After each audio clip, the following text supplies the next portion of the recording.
Hello guys, sa ngayon, nandito naman tayo sa ikalawang palapag, isa sa building dito sa Commercial Lot, kung saan makikita natin abot tanaw ang bagong simbahan ng Katoliko.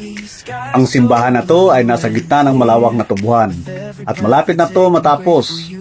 Sa hindi taga rito at hindi pa alam, ang simbahan na ito ay matatagpuan dito sa Barangay Talubangi.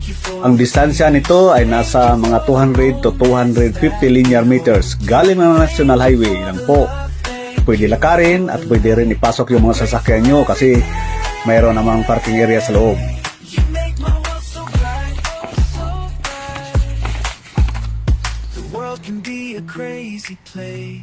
Ayan. At sa banda roon, meron dyan daan papuntang Guanzon Street din.